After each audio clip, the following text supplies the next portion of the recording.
every single thing that we do, certainly a personal brand, but also as a business owner, we need to practice this mindset, this skill set, this like flex this muscle of holding the gap because you put a post out there, you hold the gap for the response, right? For the resonance, for the penny to drop, for the perspective shift to happen on the other side, for someone to then feel stirred deeply enough that they either respond publicly or privately and they take some form of action. That's holding the gap. We put out a promotion. Cheryl put live, her free masterclass. She's holding the gap. Who might join? Who could come? Who's still going to join? You know, we put out a paid offer in our pitch at the end of a masterclass. We hold the gap. You know, some people are going to jump in immediately. Some people are going to wait till the last minute of the early bird. Some people are going to wait to the last minute of cart open. You hold the gap because the moment that you shut yourself off and you've pre-decided what the outcome is, you're no longer open to receiving.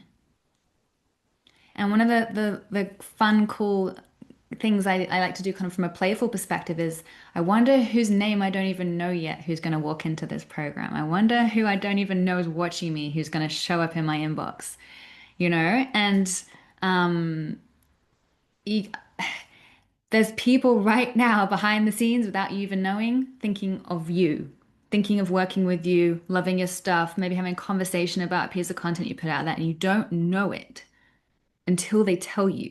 But you trust it's happening because you put your part out into that space, right? And now, I mean, Cheryl would probably say it's holding the frequency, but it's literally it's holding space for people to enter.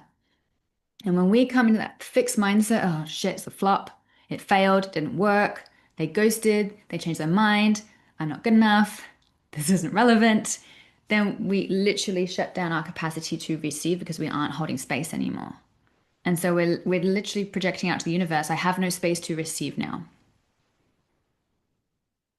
So holding the gap is one of the most essential things any of us can really train ourselves to do.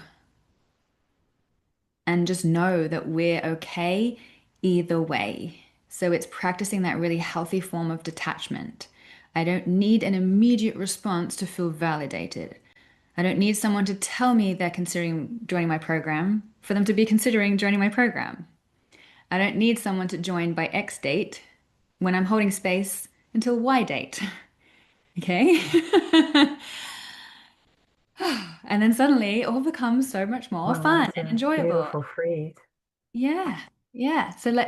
And there's going to be people, and I say this with every single launch, and it's something that it took me a while to realize in my own business. But every visibility that every time you're visible, I should say, that was bad English. Every time you're visible, every launch, every piece of content, someone is forming a decision behind the scenes. And it may not result in a paid action step at that moment, but it's because of that post or that video or that podcast or that launch that someone has now decided when they are at the point of being ready to invest, ready to move, ready to take action, you're the one they've chosen because of that launch that you decided was a flop because it only got you two sales when you wanted 10. But because of that launch, 3 months later, the next time you popped your head up with an offer, they've swooped right in. So it's this compounding effect. Nothing is ever a waste of time when you're showing up in your zone of genius to a relevant audience with your message, your content, your offer. It's never a waste of time. No sales conversation with an ideal client is a waste of time either for that reason. Even if it's a no right now, so often the no is a no right now. It's not a no, full stop. It's not a dead end. And you've also had great insight from that conversation regardless. Okay, so the more that we can detach from this needs to happen in a certain way and there needs to be a certain result in a certain time frame, the far more enjoyable business is going to be full stop And yes, so the final point I'll make on this is Cheryl's just said, I hear all the time people have been watching me before they're ready to invest. Of course they have.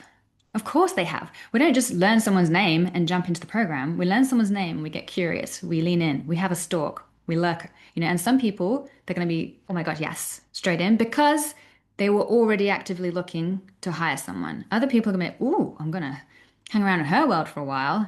And then, a period of time later, like, I really want to sort this out. Obviously, it's going to be Cheryl. And I'm not sure how long you were in my space, Alex, before you joined Magnetic Selling and worked with me, but I know Cheryl and Doreen, there was periods of time before you hired me. Yeah, Doreen, a year of knowing who I was, of joining my masterclasses, of engaging in my content.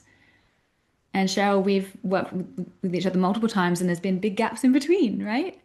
So I really wanted to just thank you for bringing that up, Doreen, because I really wanted to emphasize that point because business isn't fun when we're holding ourselves on this really tight leash of it has to work and it has to work this way and it has to work in this period of time.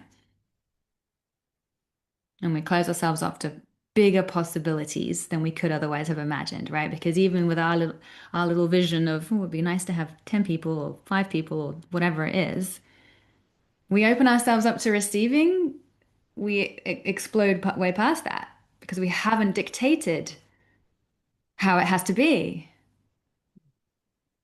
And we open ourselves up to what could it be instead.